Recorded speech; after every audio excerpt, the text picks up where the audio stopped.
Good day, everybody. We are Group 8, and today we will be talking to you about AI and the ethics of producing digital media. We'll be walking you through how AI shapes digital content today and the ethical questions that come with it. First, we'll begin with a literature review to establish the existing research on AI and digital media.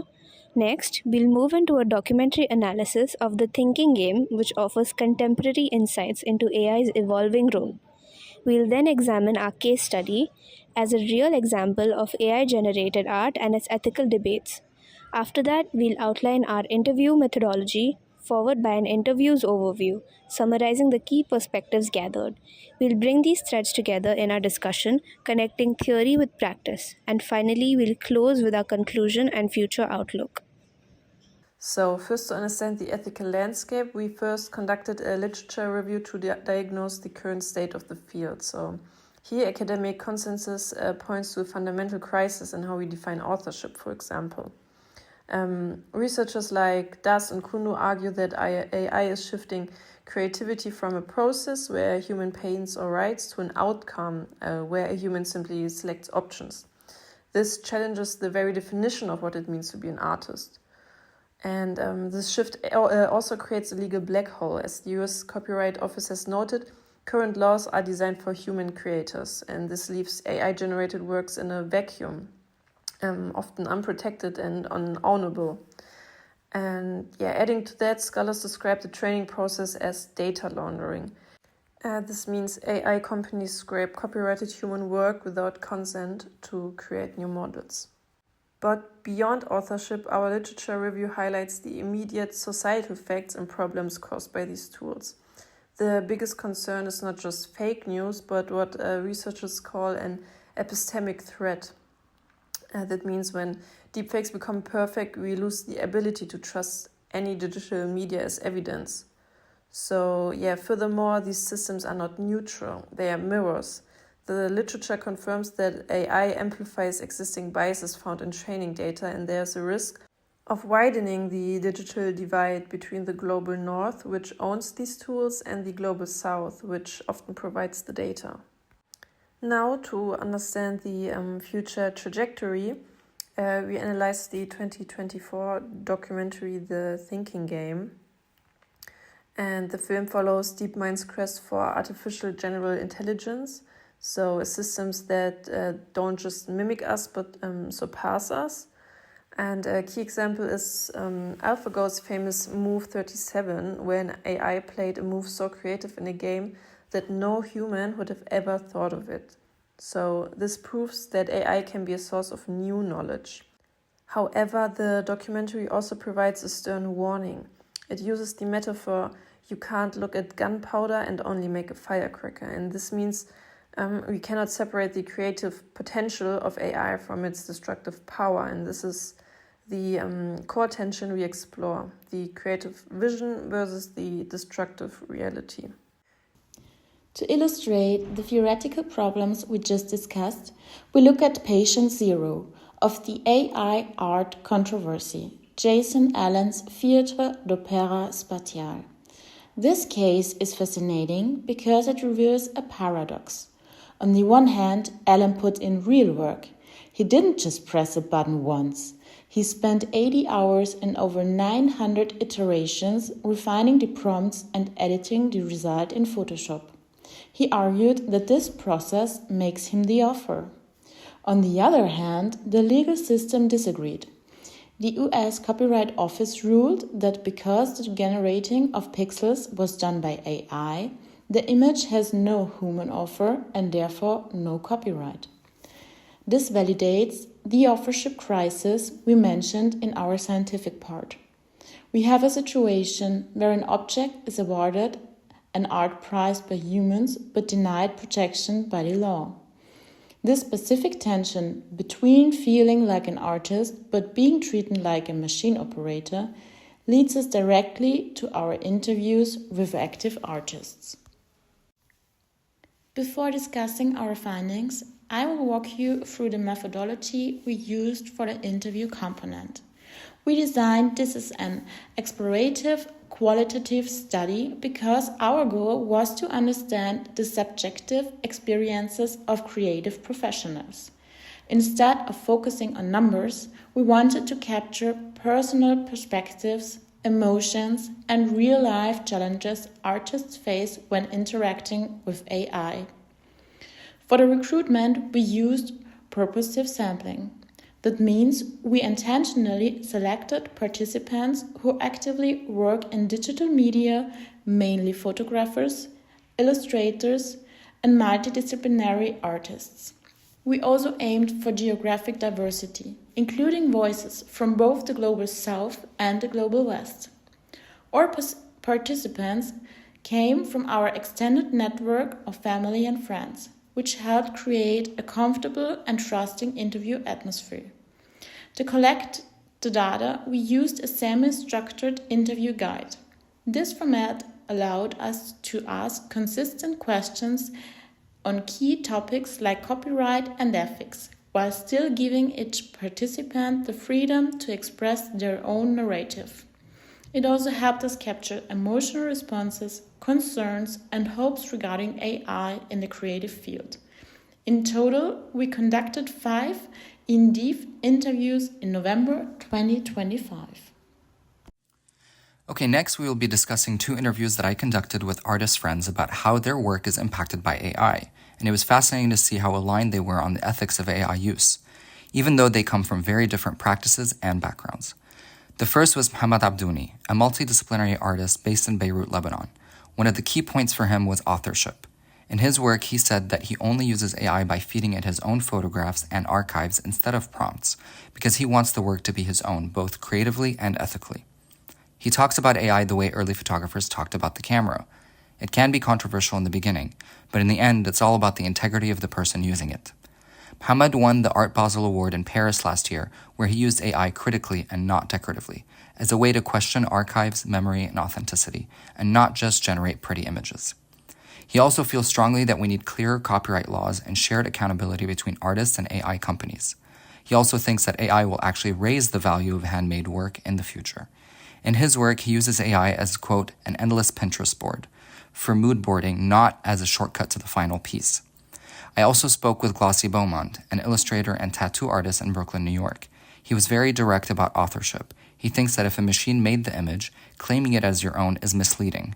He finds the current lack of legal protection around AI, quote, horrifying, and even suggests that maybe no one should own AI outputs at all, since they're built from other artists' work to begin with. He's also really concerned about bias and misinformation, everything from subtle corporate bias in AI systems to full-on deepfakes that can manipulate public perception. For him, transparency is key. Artists should openly say when AI is involved to be able to maintain trust with their audience. Together, these interviews paint a picture of artists who are not necessarily anti-AI, they just want artists to use it honestly, ethically, and make sure it is grounded in real responsibility. Moving ahead, I would like to talk about the artists that I interviewed. A short disclaimer, all of the artists featured on this slide have given us their verbal consent to use their name and likeness for this presentation. The artists interviewed here are namely Sheena Vora, Kislay Vora, and Zen Vardhan. All 3 of them are fine art artists dealing with different disciplines. To summarize their sentiments, they primarily feel that AI is a tool and not a threat. In their opinion, while AI can be scary and can be seen as something that is intimidating, it is important for us to understand that at the end of the day, it is just a tool which has to be used by human beings. Additionally, they see AI from an evolutionary perspective and not from a replacement perspective. They believe that AI will broaden the horizon for art and the ways in which art is made, but will not replace traditional art the way it has existed for centuries. We also spoke to Michael Wojcik, who is a music producer, DJ, and label owner. According to Michael, AI in music can be compared to calculators in math examinations. While both can speed up work, you still require a human being to give underlying understanding and meaning to the work that these 2 tools do. He also believes that originality was never pure. He points out that in music, sample packs, loops, post production, and a lot of other things blur the lines of authorship, and hence, AI is simply a tool that can be used by artists to express the music that they want to create and connect with the audience that they target. Moving on to our discussion, we aim to synthesize our theoretical research with our field data. And here we observed three critical tensions. So we noticed that the documentary frames generative AI as a massive historical shift towards autonomous intelligence. However, our interviewed artists, such as Sheena Vora, view AI much more pragmatically, simply as a tool. So we argue that artists might be underestimating the speed at which this tool is becoming an autonomous agent. Furthermore, literature warns that AI devaluates creative labor. However, our interviewee Zen Vartan provided a counterintuitive insight. He, in a world flooded with perfect synthetic images, says the human flaw becomes a luxury good. And last, regarding the gunpowder metaphor, both the high-level scientists in the documentary and our ground-level artists agree on the gunpowder metaphor, like a little bit. There's a consensus that the technology is dual use and relying on good intentions is not enough. So this brings us to our conclusion and recommendations. We all conclude that the integration of AI into digital media is not just a technical upgrade, but an epistemic shift. We are moving from a world where seeing is believing to a world where digital content has no inherent truth. So, based on the problems identified in our case study, literature, and interviews, we as a research group proposed three specific actions. So first would be the mandatory disclosure. We think since deception is the primary ethical risk, we recommend enforcing cryptographic watermarking standards like C2PA. Then consumers must know if they're looking at a firecracker or a weapon. Secondly, we recommend updating legal frameworks to recognize co-creation. We think if a human spends 80 hours prompting, that labor deserves protection. And in our third point, we think that art education must shift. We think we need to stop teaching only how to draw, but also start teaching how to curate, edit, and judge. Because we think the artist of the future is an editor and not just a creator. So for the end of our presentation, we want to leave you with two questions that were raised by the documentary The Thinking Game. First, how do we maintain control over a creative system that may eventually understand aesthetics better than we do? And second, are we prepared to live in a post-authentic world? The next three slides are the resources, and we thank you for your attention. The next segment features all of the interviews taken for this project. Due to time constraints, we cannot show these interviews in the conference. However, you can view these interviews on the IPILM YouTube channel in their entirety. How do you, Muhammad Abdouni, personally define artistic authorship when AI is involved in your creative process? When you use AI in your creative process, do you consider the work to be truly yours or partly yours? The way I use AI, I do it in a way where I feel comfortable to say or to feel or to know that the work is completely mine, and I do that in several ways. And it's always like, there's a, like, as long as I feel confident that everything utilized is mine, then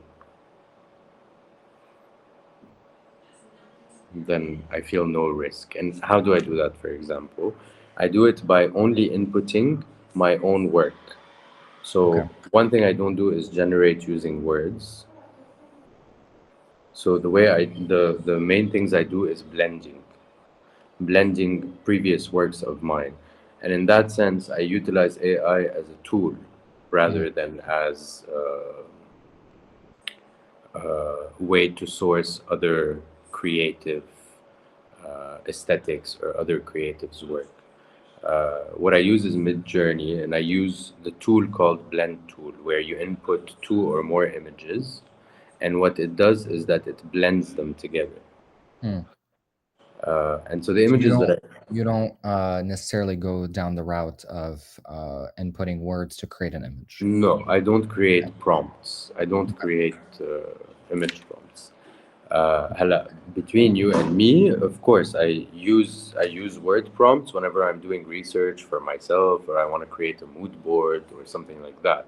But any work that is final of mine, any work that I'm going to utilize or exhibit or use for a commercial purpose, I always make sure to use only the blend tool Okay. on Midjourney to blend images. Examples of that has been, for example, the show Extended Archives at Art Basel, where what I did was always blend an archive from the women from that archival project, Treat Me Like Your Mother, with one of my fashion photos or one of my not necessarily fashion photos, a lot of photos that I had taken at balls and things like that in Mhm. Beirut.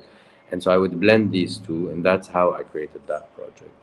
Other things like, for example, I've used the blend tool, the AI blend tool for some album covers as well, where I would also take like a portrait of the artist that I had taken myself, and then either, for example, for Snakeskin, what I had done was I had taken a portrait of Julia's face, but then I also used phone picture, like a picture that I took of petals and flowers on a table Mhm. that were kind of like deconstructed and like torn out, and I blended those two, for example. Also, it also makes me feel even more comfortable, even other than the fact that I'm making sure I'm only utilizing my own work, is the fact that whatever image I get from AI is not even almost never used as is. I always end up working on it as well using Photoshop and Other tools as well. yeah. Do you see AI as an assistant, a collaborator, or merely a tool? Do you ever feel like AI changes the originality of your work, or do you see it simply as just another tool that you are directing? Okay, so yes, I definitely do see it as a tool, Okay. much like I see it like a new tool being invented, much like the camera when it was Hmm. invented. Or like the camera when it was invented, it was really like villainized a lot as a like a loophole or a cheating for painting, as like the devil that's coming and taking, kind of like eliminating painting as an art form, or Yeah. was seen as lesser than. And then, of course, that automatically with time was no longer the case, was no longer the narrative, because it was very obvious that it was a tool. And I view AI somehow, at least image making AI right now, as a tool in that sense. Of course, it's much more dangerous. It's got much more, it infringes on a lot of copyrights, much more than photography did at the time. Hmm. Um, so, but it's up to us to kind of always be very diligent and respectful, and to know how to utilize it in a proper manner, and that's on us to do, because any tool you can use it for quote unquote good, and you can use it for bad. You can use it in an honest way that maintains integrity, or you can use it in a plagiarizing way. Any tool. And so yeah, I do see it as a tool. That's who do you think should be considered the true creator of the AI generated media? The human using the tool, the developers of the system, or no one, or a combination of both? It depends on the work, and it depends on how it was made, and it depends on how the AI as a tool was being used. Because, for Okay. example, if I mean, because of course a lot of people do that, like they can input an image like by a photographer or by an illustrator, or like any random image by like a known or unknown or whatever, like by some other creative, without them having the rights to use it. Yeah. Then they can just input word prompts, and then I feel like, yeah, that's, I mean, that person who did all of that should not necessarily be the owner of that copyright of anything, because they didn't do anything necessarily other than take another person's work and just say, I want something like that but depicting this other thing. So it really does depend on every I single guess it case. It's a depends case on the by artist case. and the work that they're creating, right? It's a case by case, and how you're utilizing the tool. What do you think? What is your opinion on something like this? If someone's winning, exhibitions or winning art fairs and stuff like that based on art that they've created through AI. Okay, well, I mean, I think it's very layered and very tricky, and I somehow have a bias Or because Uh, you won, right? because I won Art Basel with a fully AI project, but at the same time, so my project was did not my project was did not just use AI. My project was about AI. So Mm, my project mainly was about artificial intelligence and the pros and cons it has, or the pros and cons that it manifests when it comes to the future of the archiving practice as an archiving practice. So how can it help bridge gaps in archives and collections of minorities and marginalized communities that don't have archives? How can it utilize oral histories to bridge that gap where the archives are missing? But at the same time, how it causes problems for future archivists to know what is a real image from a fake image, especially that exactly. AI generated images come with a blank metadata, so it could be just like a scan of a photo. So there's no tracking to differentiate it from a scan of an image. So the project itself was about that. So it wasn't just like utilizing AI to make pretty images, it was to question AI itself. Mm. And it's the first project to ever win Art Basel using AI. Sorry to interject, but if I'm not mistaken, you used images that you from your archive or from the people that you interviewed, right? To Yep. create the stuff that you won for Art Basel. So you Yep. didn't just use words, you didn't use prompts, you No. actually inputted images that either you've taken or you've collected Yes. to And when I did create use what's missing, right? But I did use word prompts. What I did was extract from the oral histories that we had recorded with these women. I would extract sentences and I would include these sentences as the image prompts. Mm. Okay. So it wasn't like create an image for me that you know of Yes. blah or blah or blah. Yeah. It So it's didn't kind of an come out of exercise. nowhere. Yeah. Yeah. So it was kind of an exercise on how we can use image AI image making services or tools Okay. using oral histories, etc., etc. Should AI assisted artworks qualify for copyright protection? Who should own the rights to AI generated material? The artist, AI company? And do you think we need new laws that can adapt to protect human AI creations? I think I'm gonna like the first few questions. I think I'm not very adept at answering them, but Mm. that last question is a definite yes because the same with everything else. We always need new laws to follow up the times, to follow up technologies, to follow up new ways of doing things. And with AI being something new, of course, laws need to come up and need to be like new laws need to come in They and need to make catch sure up. they need to catch up, they need to protect the people that need to be protected. I think it's even deeper than that. It's not just about the people that are creating I think there needs to be much deeper tracking within AI generations in order to be able to allocate copyrights. Okay, so this is how I see it. To allocate copyrights to whatever inspiration visually was used from other artists to create the thing. So, for example, when let's say in music, when anyone, let's say Beyonce's um,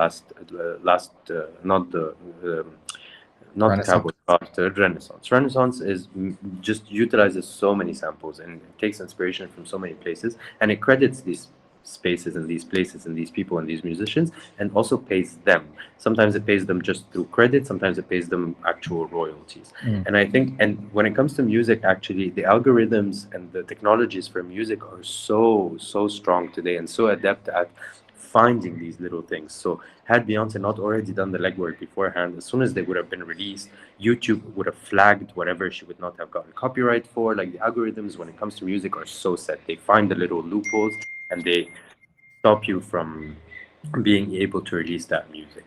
I think when it comes to AI, very soon, and I'm sure of it, the same thing is going to happen, and an algorithm is going to be able to start dispatching copyrights to whatever was used to create that image or to create That's so that word. interesting. Yeah.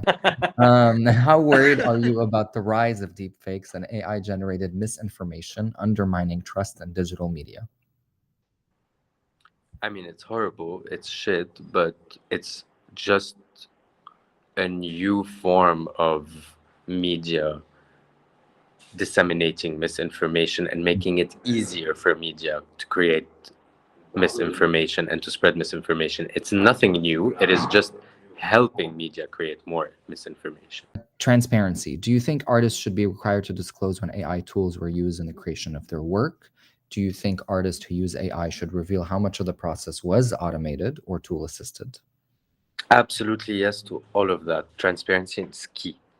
Okay. And again, that's why I referenced that project I did again, because the entire project was very like it was clearly that it was entirely made through AI, how it was made through AI. So I explained very like it was very clear how I used AI as a tool, what I input, and what the intention behind it was. And the intention was literally to like a study on AI for the and its effects on the future of the archiving practice.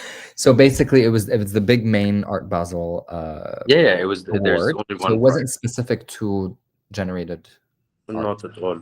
Okay. And even with that, because you were so transparent about it, right? And you said this is actually a discussion about AI and how Exactly, it's a critique on it. okay. So that didn't you don't think that in any way, shape, or form risked you not winning? Because you obviously I won. honestly did not go in thinking I was going to win, nor with hopes that I was going to win. It was just a project that I really wanted to talk about. It was a project I really wanted to do. It's something I really wanted to put out there. I wasn't concerned or thinking about winning or not because it's so competitive that I didn't even think for a second I would. But also, you need to keep in mind when it comes to Art Basel, it's not an image based fair. It's a contemporary art fair, and that's very different. So the fact that the project itself is a critique on artificial intelligence, which is something so current, is in itself a very strong proposal. Did You you know? have any criticisms from fellow people that were in Art Basel, or did you hear any sort of criticism at all, as in like, oh, this guy used AI and he won? Not really, because the whole thing is about that. Okay. Does that make sense? Like Yeah. the whole thing is about I am using AI, and I don't know if that's a good thing. Yeah. I don't know if the fact that I'm doing that is already, yani, the whole proposal was I am doing this, and I don't know if doing this is already causing already problems for future Mm. archivists. Like it was a whole study, so there's nothing to criticize because I'm already criticizing the project. Okay. Listen, coming from like okay, but like I'm putting the artistic practice aside for a bit because I think when it comes to the artistic practice, I don't think it gets as affected when it comes to that because at the end of the day, it's not like jobs that are being taken. I mean, we Mm. are artists. No one's taking our jobs. We barely have jobs. Um, but for example, from a design perspective, or even as an ex-illustrator, Mm. yes, I can see how clients can easily now, with an $80 a month account, create as many illustrations in the style that they want as possible instead of hiring a freelance illustrator for like let's say 500 or 1,000 or $2,000 or $3,000.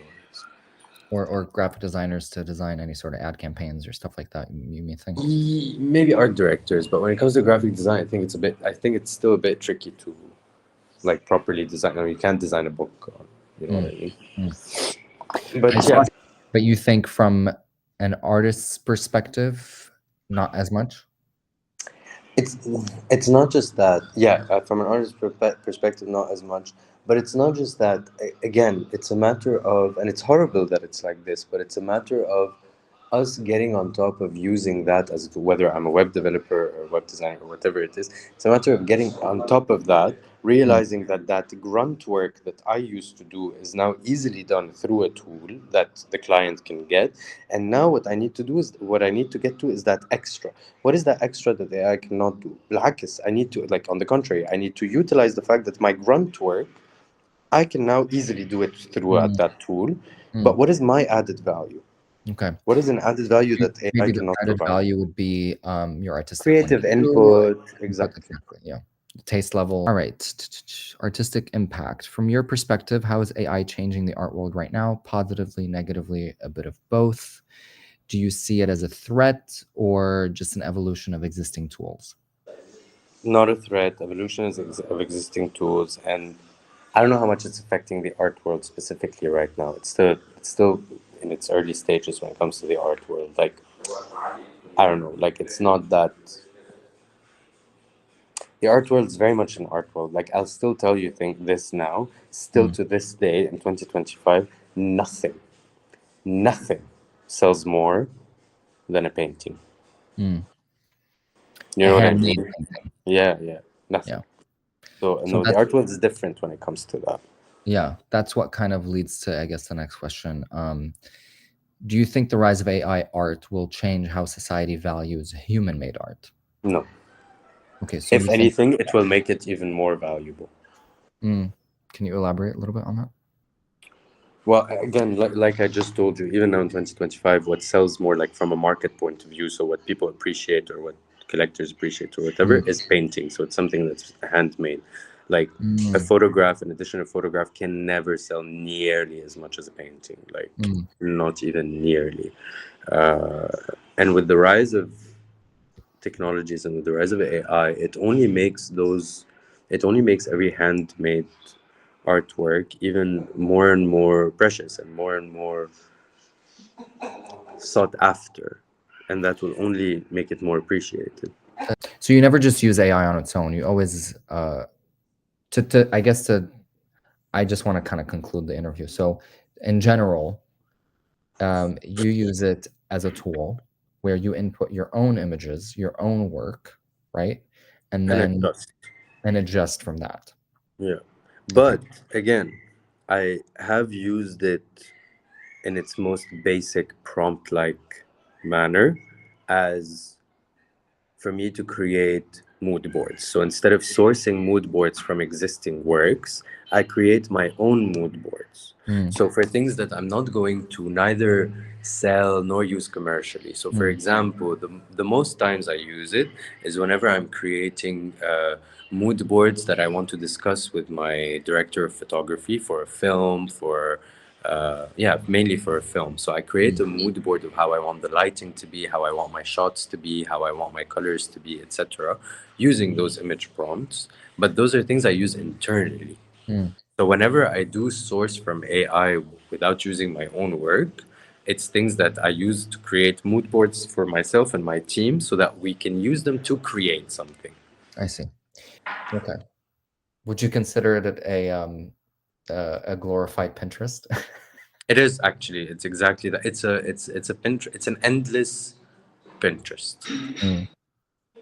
So I guess in conclusion, you are with the idea of using AI in ways to inspire, reference, and stuff like that, but not necessarily create a fully finished product ready to put out into the world as your own.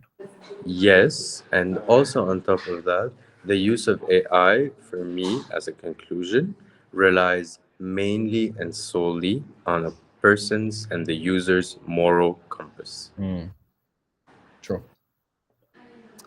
Well, thank you so much, Mr. Abduni. You're welcome, Mr. Nicola. Um,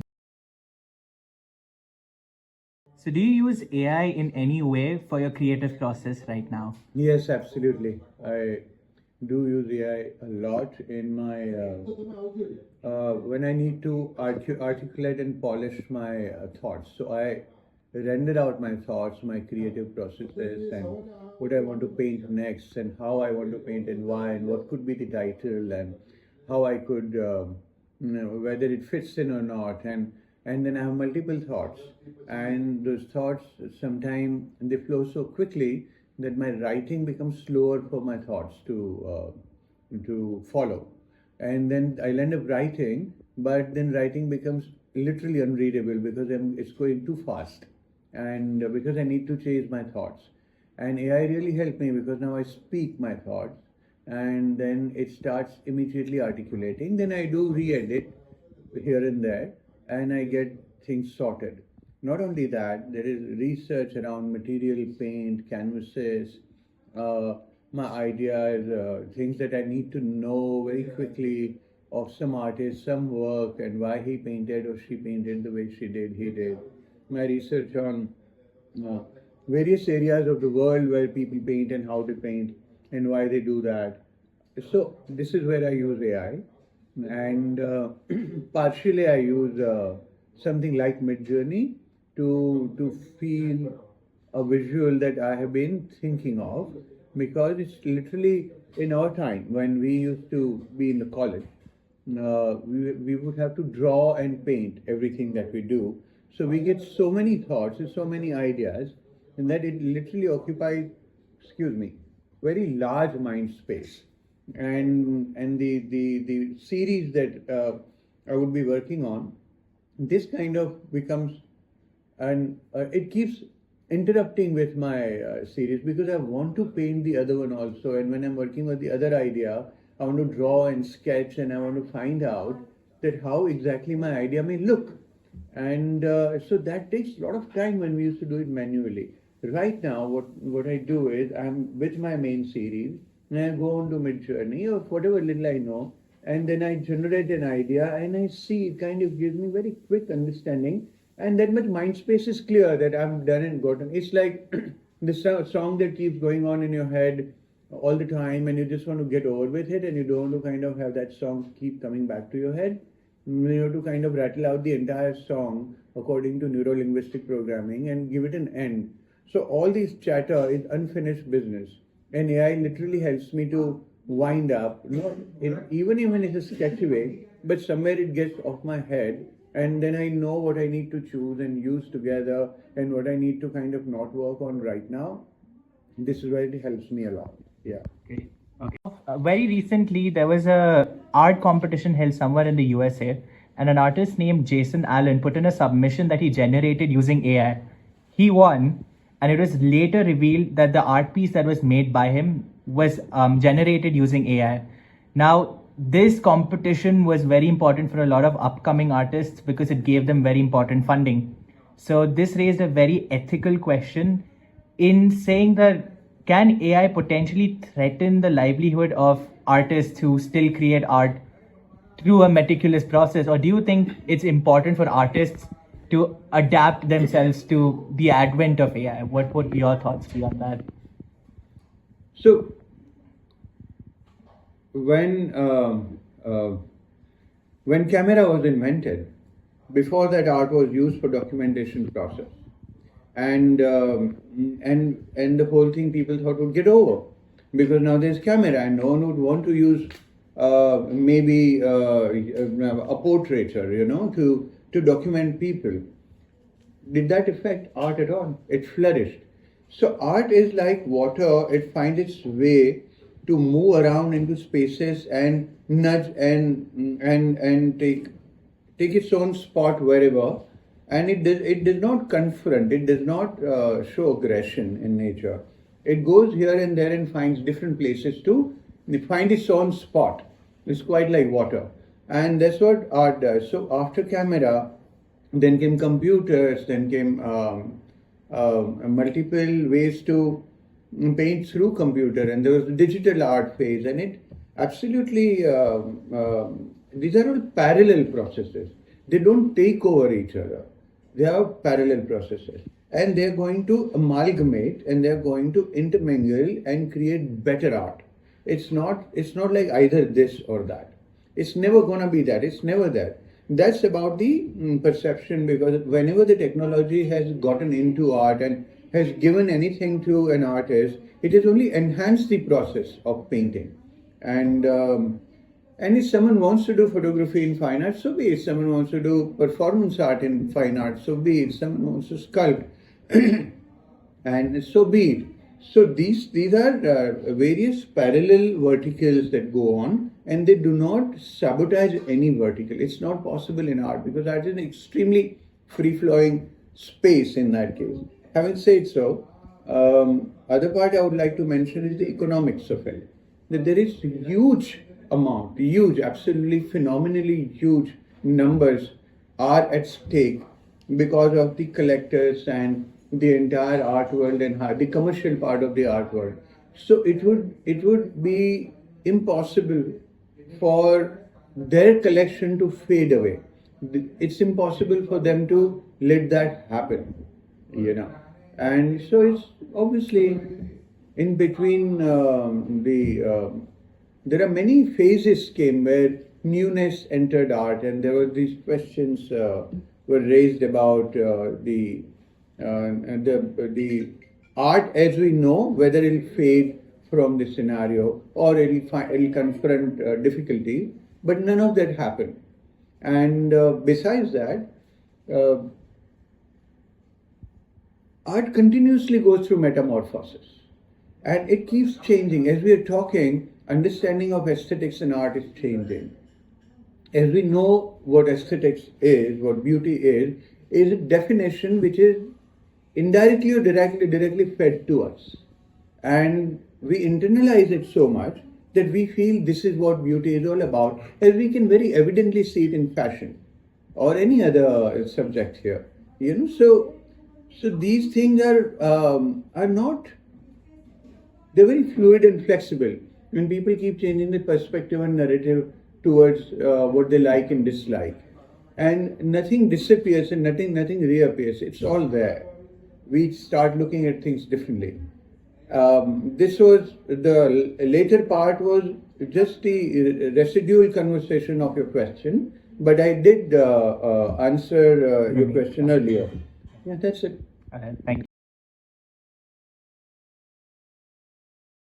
So, my first question for you is, as a music producer, a DJ, a composer, and a lot of other things, do you use AI in your creative process? And if so, in what tasks or in what ways does AI help you?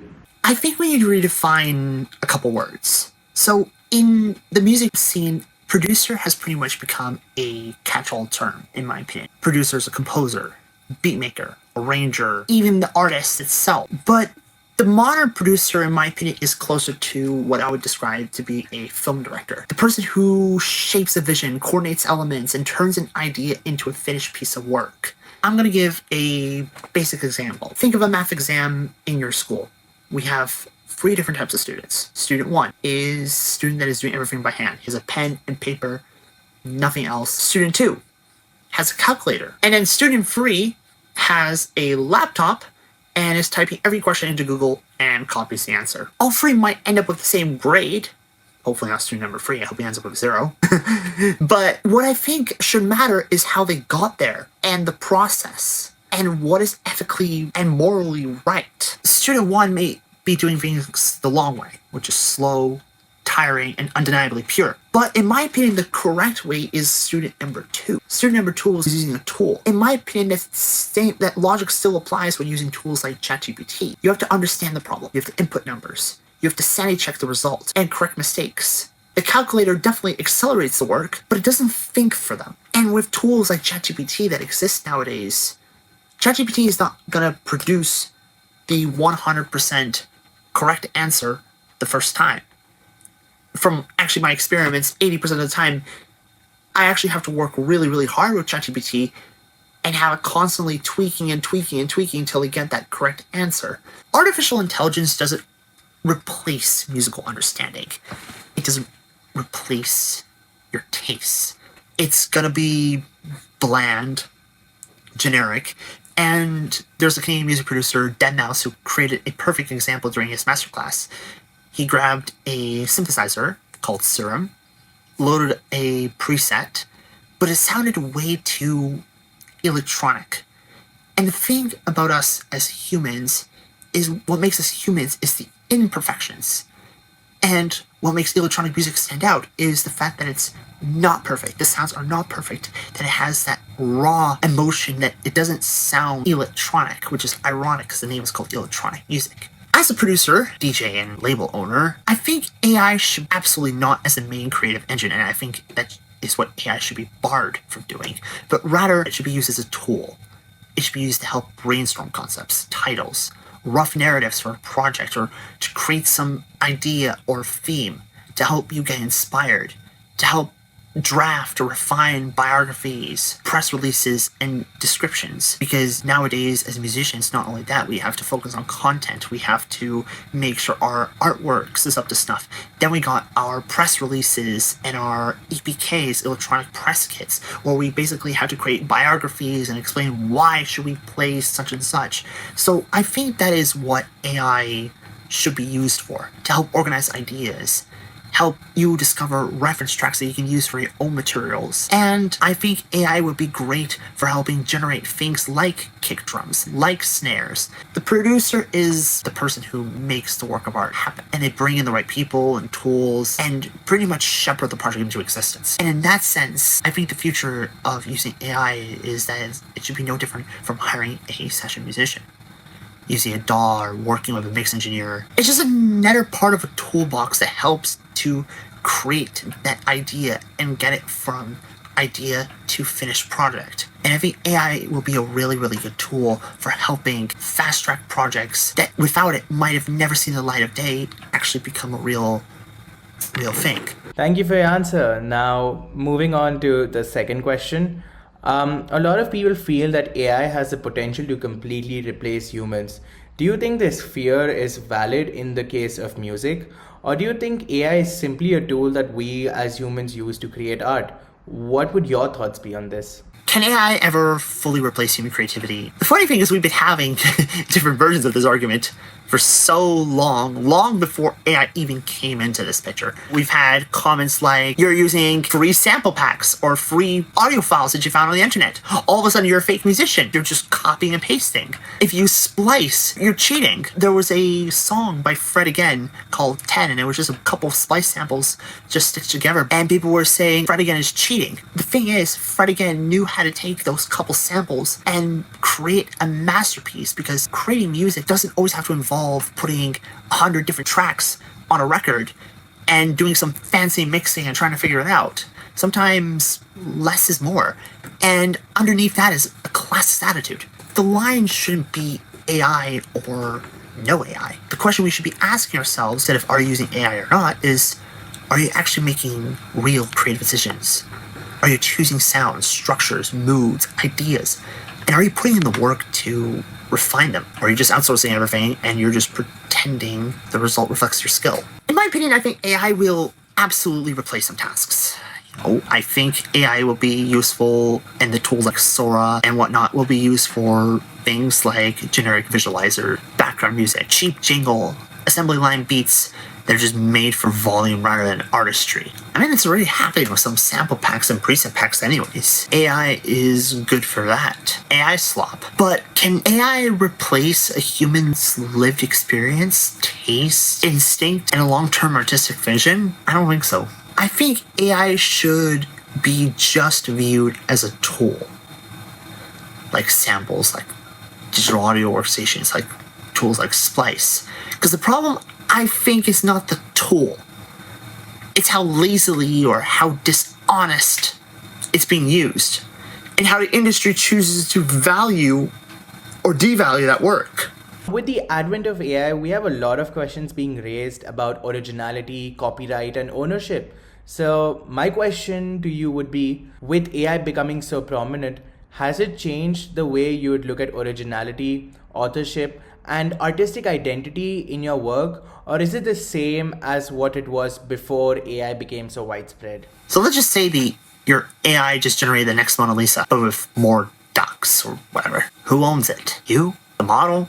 The people who trained the model? Da Vinci's Ghost? If an AI is trained on thousands or now even millions of artworks and it outputs something new that just happens to be original or looks like a very sophisticated remix, we're now experiencing that same problem with music.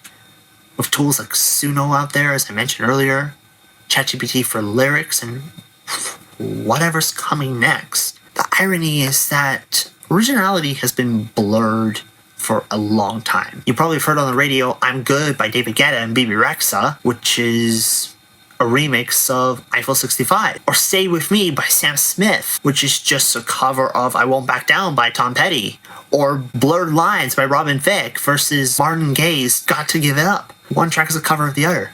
And it seems in the producer world, sample packs have been a minefield for years.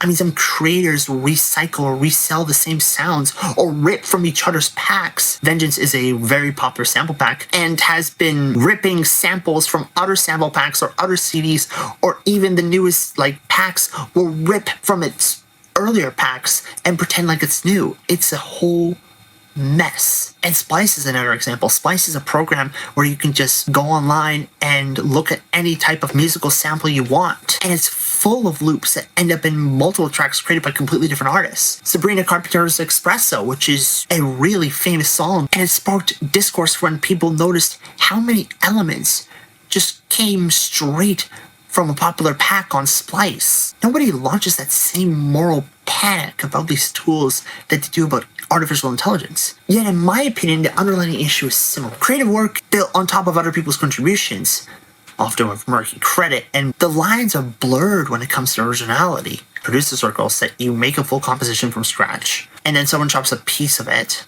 loops it, adds a baseline, and all of a sudden they're holding on to the publishing, the copyrights. Meanwhile, you're the one that actually composed the record. Composition is, in my opinion, what is the talent. The melody, structure, choices. And in the end of the day, that's what people connect to. Not someone who just slopped together 4 samples on top of each other. Going back to the original Fred Again example with 10, it was just a couple of splice samples. People were in the music scene were going mad, but think about how many streams that record has. And think about the uniqueness of Fred Again and how he's able to take some samples, pop on a launch pad, be able to amaze hundreds of thousands of people, and win over stadiums. Authorship, to me, is now less about who's touched every single atom and more about, well, who made the key creative decisions, who shaped the arc, who's willing to stand behind their work as part of their artistic identity. Nowadays, when I look at a song, I right-click on Spotify, Tidal, Apple Music, Deezer, whatever streaming platform, and click on View Credits to actually see who wrote that song. Because oftentimes you'll see a David Guetta record or a Tiesto record, Martin Garrix, whoever, and it'll go behind and it'll find several different writers. Go to your favorite pop song, rap song, electronic, and you'll find that there's multiple writers. There's only one band or artist that gets a title. So for a long time, we've comforted ourselves with the idea that creativity was the one thing machines couldn't touch. I mean, they could automate tasks, handle logistics, crunch numbers, but imperfection is what makes us human. Now we're dealing with a situation where music, writing, art, that was our territory as humans. That's what made it us. Now we're in a world where AI can just generate songs, lyrics, artwork, and whole styles on demand. So the question isn't really, is AI a friend or a foe? I think the question we should be asking ourselves is, how do we live with something that's both? Because that is the future that we're heading towards. What challenges and opportunities do you foresee artists facing with AI becoming ever more integrated in the creative industries? We live in a day and age where AI-generated art is widely seen around us and is also accepted by the people who come across this sort of art. So in such a day and age, what challenges do you see an artist facing in this new age? AI is replacing jobs. That is matter of fact. That is the world we're living in. Job displacement, devaluation, tools like Midjourney show how quickly client work can just go from pay an artist to just all of a sudden type a prompt. Something passable could be generated quickly and cheaply. Unfortunately, there are clients that will just stop paying for human craft, especially when human work is just becoming more and more expensive. And it's not even a tech problem. The problem is that artists themselves are pricing themselves into a corner, pretending that AI doesn't exist. And then it goes back to the problem I said earlier. Copyright, intellectual property. There are models trained on massive data sets of existing art, often without consent, compensation, or without the original artist even knowing that this even is happening, which raises some serious questions. Who gets paid? Do people get paid? Who gets credited? And what happens when the output is clearly derivative of a recognizable artist? AI can mimic style, but the problem is it's still a machine. It doesn't have a life. It doesn't carry trauma, joy, culture, context. A lot of the AI output just feels like a technically competent impression. I think what we're going to start noticing more and more now, as we're calling it AI slop, is you start seeing the same visual and musical tropes everywhere. The market becomes flooded with competent but what feels like soulless work, which is what AI is. And true innovation becomes harder to spot because there's a tidal wave of just pretty good. And then there's us, humans, being biased and clueless. AI is only as unbiased as its training data, which means there's centuries of stereotypes and power imbalances that are baked into these data sets, going back tens of hundreds of years. Give it the wrong brief, and it easily can produce something that's just tone deaf or offensive, while even sounding confident about it. That, to me, is what's scary. To wrap up, I don't think AI is going to fully replace artists. And I really hope that I'm right on that. What I do see and what I think should happen is AI should be universally viewed as a tool. Going back to the original example that I said with the math test, obviously there's going to be those students who will Google the answer and cheat themselves. And when it comes to AI and music creation, there's going to be those individuals who will probably want to use AI, and AI will probably get good enough to the point where you could probably make that house song. I hope that song will sound bland enough where you'll kind of realize, okay, this person took the easy way out, versus the future, where I think AI should be viewed as a collaborative tool while doubling down on the things that machines still can't and hope never will be able to touch. Things like emotional depth, lived experience, storytelling, taste, critical thinking. But in order for that to work, the end of the story is that we need to update our laws. We need to create new ethical guidelines. We need to have a serious conversation with us as artists and creatives about compensation and credit. But at the core, the same truth remains. As we grow older, as society continues to evolve, the tools we use will evolve. When the smartphone was introduced, that got a lot of hate. When the calculator was introduced, it got a lot of hate. The internet was introduced, and think about how we are so reliant on the internet today. 30 some years ago, there was a bunch of people saying, what's the point of the internet? This is a fad. And I think we're in the same era now with artificial intelligence. The tools evolve, the tech changes, but the value of this still comes from the human who's brave enough to say, this is mine. This is who I am. This represents me. And be able to stand behind it. To you would be, as a photographer and as a fine art photographer, what threats do you think AI poses to not just photographers in general, but fine art photographers as well? And given that photography is a very vast field, do you think AI would have a lasting impact on it, or is it just going to continue to be what it is while absorbing AI into the fold of what photography today stands as?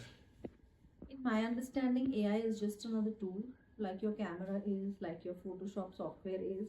Everything is a tool. I feel resistance is the problem, not AI. Ultimately, it's a human who's going to use that AI and create something new out of it. The AI is not going to happen by itself, right? It depends on you, how you embrace the tool, what you do with the tool. So as far as I'm concerned, it's no threat. I don't see it as a threat. I see it as, so when auto-tune came into the music industry, I mean, everybody was hoo-ha about it, and now everybody embraces it. I think the same thing will happen with AI. I have seen exhibitions by friends who have worked with AI. They have worked really hard. It was not like an overnight thing. It was not like, oh, I moved this magic wand and my image is ready. No, it wasn't that. They worked really hard to create those images, and they created beautiful images. And I was completely taken aback by what they managed to produce with all that hard work. So it's not like Shazam and everything is ready. It's not that. It's a tool again, and I think people should learn to embrace it for what it is instead of resisting it. So as a follow-up to that, a big concern that arises with the advent of AI is copyright, and more than that, the protection of copyrights of existing images, those images being used by AI models to generate newer images, and through that process, the photographer potentially losing what they're owed through copyright. So what are your thoughts on that? Do you think AI encroaches on the rights of photographers? Is copyright something that we should be concerned of with the advent of AI? I don't think so, especially not in this country. In this country, copyright is already a joke. There's not much happening as far as copyright is concerned, especially for photographers. And the ones who are well known, yeah, people already know their style. So you know whose work it is. Like, see Studio Ghibli, okay? How many people knew about Studio Ghibli before that filter was created and used globally? Now it's a big thing and everybody knows who he is now. Even though he is very disheartened about the fact that his style has been stolen and created into a filter and anyone has access to it, I think it's given him mega popularity. He's known all over the world now. So I really don't understand what the hoo-ha is about, especially in this country that there's nothing like copyright. It's a joke. For photographers, it is a joke. My images were stolen and used. There was nothing much I could do about it. If I go to fight a case, I will be fighting for 30 years. Today I am 50. By then I'll be 80. It's a pointless exercise. So I don't know. I just feel people are making too much hoo-ha about this. There's nothing big. Embrace it for what it is. If you can embrace auto tune, you can embrace AI. And AI is not easy to use. It's definitely not easy when you want to create work which has value. That's my take on it. Great.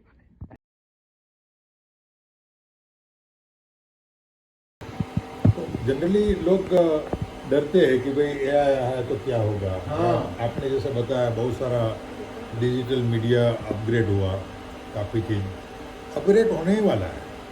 मतलब पूरा day one से, जैसे पाषाण युग के अंदर जो लोग पत्थरों में काम करते थे या जो गुफाओं में पेंटिंग्स बनाते थे, वो टाइम की जो उसकी जो ऑथेंटिसिटी थी, वो जो ड्राइंग करते थे, पावर था, वो अभी भी है। पावर वही पावर है same.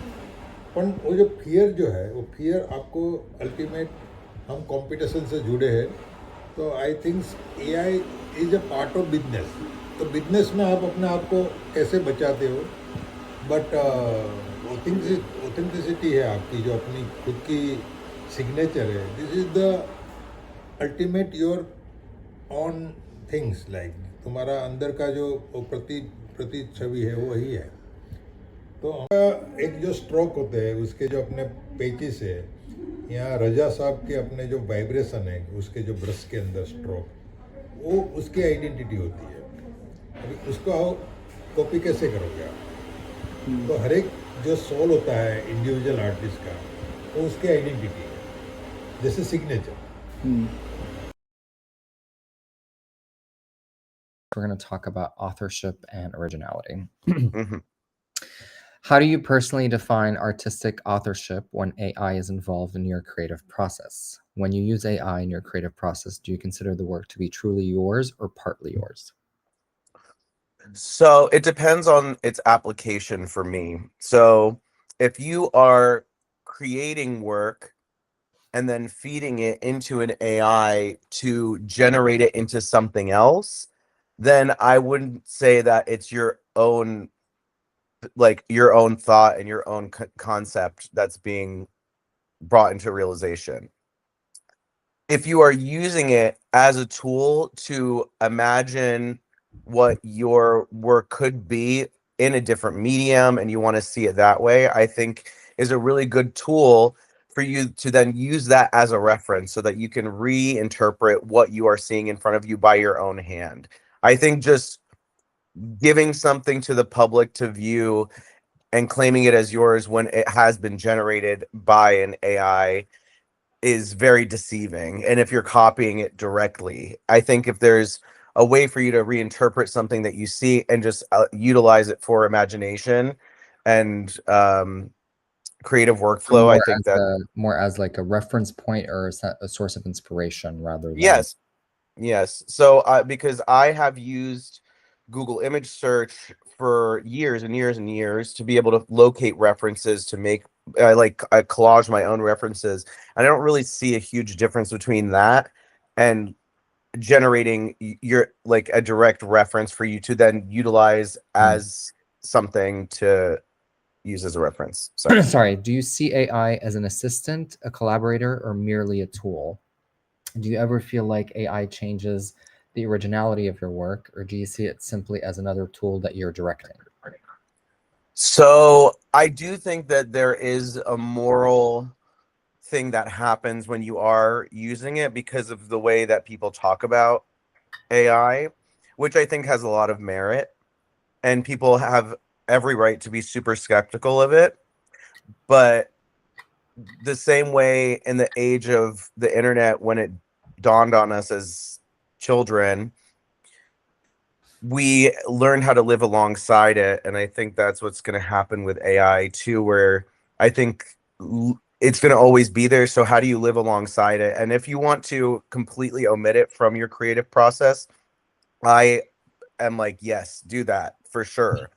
But also, if you do use it in some way that isn't directly claiming that AI generated thing as yours, then that's where I stand with it. Is I think that there should be a clear delineation, unless you are, if you're going to show it to people, be like, this was AI generated. Don't claim it as your own. You know? Yeah.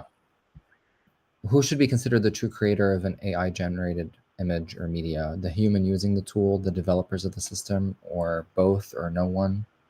The developers, and that's in my eyes. If they are, sorry, can you repeat the question one more time? Who should be considered the true creator of AI generated media?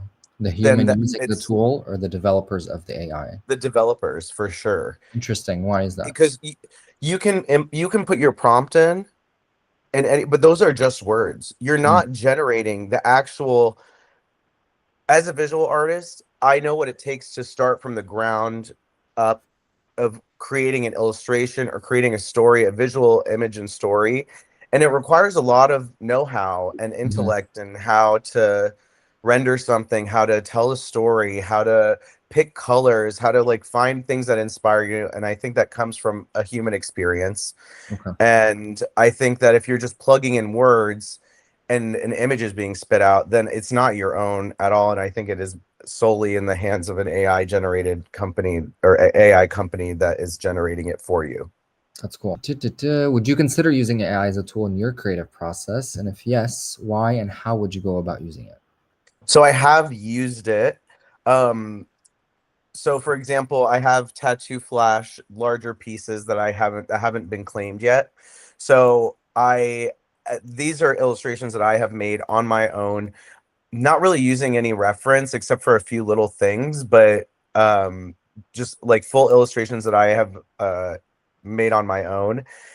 And just for the sake of seeing these illustrations not just like sit in my folders of art, I put them into a AI generated image of my same illustration, but just showing it in a different medium, which has then now given me a reference to be able to sculpt. So taking the illustration, asking AI to turn it into a sculpture so that I know how to actually sculpt, how to approach the sculpture. How to approach the sculpture. So that's how I've used it. That's cool. Okay. Do you believe AI generated works can be considered genuinely original, given that they rely on vast data sets of existing human creations? No. Would you like to elaborate or just no? I mean, in the same way that like with how people create their art, yes, there's an originality when it comes from a human's hand, but there's also not everything that a human makes is original, because you are intaking so much inspiration from all around you, from artists' work that you appreciate, from the world around you. So, you know, being original, I think, is like already so cheesy, because it's just like, why don't you just create something that makes you feel good and do it with the right ethics? And I think by having it come out of your hand, coming out of your mind as the first step, as I think where the merit lies. Okay, cool. Okay, next section, ownership and legal implications. With current copyright laws saying AI-generated elements cannot be fully protected, does that affect how comfortable you feel producing or sharing AI-influenced work? Does this affect your willingness to use AI, knowing parts of your work might lack legal protection? Yeah, that's horrifying. I mean, I don't necessarily make work that is in danger of copyright infringement, I guess. Like, we're talking about the tattoo side of your work. Huh? Talking about the tattooing side of your work? work? Yeah, exactly. Like the tattooing side. But I mean, let's say, so I'm working on a children's book now.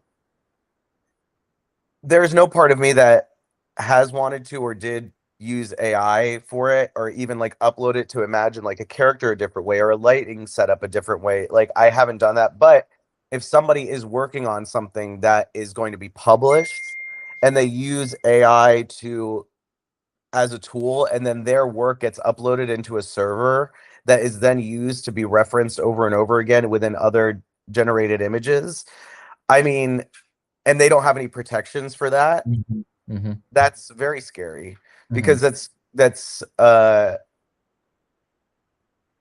gosh, my brain, that's their intellect, like their intellectual property. Yeah, and it's you know, it's water, and then it's more insulting because it gets watered down into like you know, into a prompt. let's say from a different point of view, if it's someone is using this tool to create an image that they are then using to sell, for instance, they're creating a flyer or a graphic design ad campaign, whatever, something like that, right? Do you think that the person that has created this via AI should own the rights to that final product, or do you think the AI company should own the rights to that product? Can I say nobody should own it? Yeah, you can, because that's one of the options. It's either the artist, the AI company, or no one. I think no one, because the generated image is based on other creative people's work. So the AI company is using images without any kind of repercussions from stealing artist's work, and then that other person who's claiming it as theirs is also not theirs. Got it. So in your opinion, no one should even have No, that's why I'm saying, like, a free market with it being like, and with the laws that we were talking about before, there should be a disclosure, like a very clear disclosure of what people are utilizing AI for. Okay. Societal biases, right? So do you worry about hidden societal biases embedded within AI image models? Does that make sense what I'm asking? It does. I guess it's like, are we really thinking that, like, AI is going to be ethical? Like, there you you go. know, it's that, like, why would we assume that a robot is going to be ethical about anything? So you'd have to imagine that the company that is in charge of the AI system is doing its own part in order to make, like, a more diverse outcome for whatever people are prompting. And if less there's biased, less stereotypical. Yeah, which makes me think that if they have that control over what their system produces, then that means that they can probably control more than they're letting on. So they might be responsible if something really terrible, like, gets created that's like a pattern, you know? Okay, next, transparency. Do you think artists should be required to disclose when AI tools were used in the creation of their work? Yes. Do you think artists who use AI should reveal how much of the process was automated or tool assisted? Do you think artists have an ethical obligation to disclose when a piece was created using AI? Oh, that's the same question. But basically, yeah. So you're saying yes, they have to disclose. But let's say, should they disclose how much of it was used by AI? I mean, like, for instance, is it there's a big chance that they could lie about it. So I mean, I think it's more important to just have a blanket term of just being like, yes, I used it, because people could manipulate those numbers no matter what. So I think it's just, at least, like, you can, if you just say that you have used it, I think is enough. Okay. But I don't know, I think there's some respect. Some people will use it and then put it into Photoshop and re-edit it and, like, do other things to it, whatever, you know. So it's not generally all being produced by AI, partly, or sometimes it's all whatever. So that you're saying yes, they have to disclose, and just in general, not specifically to say, because, for instance, the Jason Allen thing, he disclosed that he used AI to generate he used 624 prompts to generate the image, then edited it on Photoshop to his liking. You know what I mean? So I know it's very, like, tricky to, like, pin those things down, but you're saying, like, just an overall disclosure of, like, yes, I used it. Yeah. Okay. I think it's just, like, a good practice to maybe just be real with yourself, and be real with, like, the community that you're sharing your work with. It's like, to what level you're using it, you can be more descriptive, but I think just, like, saying yes and no, yes, I have used it, no, I haven't used it, I think is a good way for people to simplify the process, because people just, I think, are not being as honest with it as they want to be, or as they should be. Do you believe AI poses a threat to the livelihoods of artists, or does it create new opportunities that balance out those risks? Oh yeah, I mean, it's taking people's jobs left and right, and the amount of natural resources that are being used in order for those servers to keep running is also horrifying, which will affect the lives of artists because they're human beings that also require natural resources like water. I don't think we're gonna run out of water from these, but it does use a ton of water, which is a little scary. But do you think, for instance, let's talk about you and your business. Do you think, yeah, obviously, you're a tattoo artist, you tattoo with your hand. There's yeah, not going to be I mean, maybe there is one day, I don't know, but it's not going to be a robot that's going to be doing that, right? I However, don't know. I mean, we don't know. That's true. But do you think, so in your field as a Yeah. tattoo artist, do you think there's any risk for AI to take over any part of your job? I mean, maybe, but I think what's happening is people are in the age of all this happening. There's a big desire and want from people knowing that a human has full responsibility over this particular service or like creative job that you have. When I feel like there's a cheap, like people have this thought in their mind that like the AI is like it's cheapening certain things, and I think people with a higher caliber for with like an eye for art, with an appreciation for creative processes, will be more happy getting services from humans, like full human interaction. What about from your, not the tattoo side of your job, the let's say painting or illustration or all of that? Do you think, Yeah. or maybe, because a lot of artists and Yeah. illustrators, so do you think it's taking away their livelihood in any way? Or will, maybe? I think if someone is a strong enough creative person, then that's not going to be a concern for them. Artistic impact. From your perspective, how is AI changing the art world right now? Positively, negatively, or a bit of both? Do you see AI as a threat or a parallel medium or an evolution of existing tools? That's a lot, but No, it's all right. I think a good artist will they will try to just continue with what they're doing and not be scared by something that isn't them. You know what I mean? So you don't think AI will like replace traditional artists? No, I don't think so. And it's going to keep doing what it does, but people are also going to continue to keep creating work. It's not going to stop people from making art. That's I don't think that that's possible.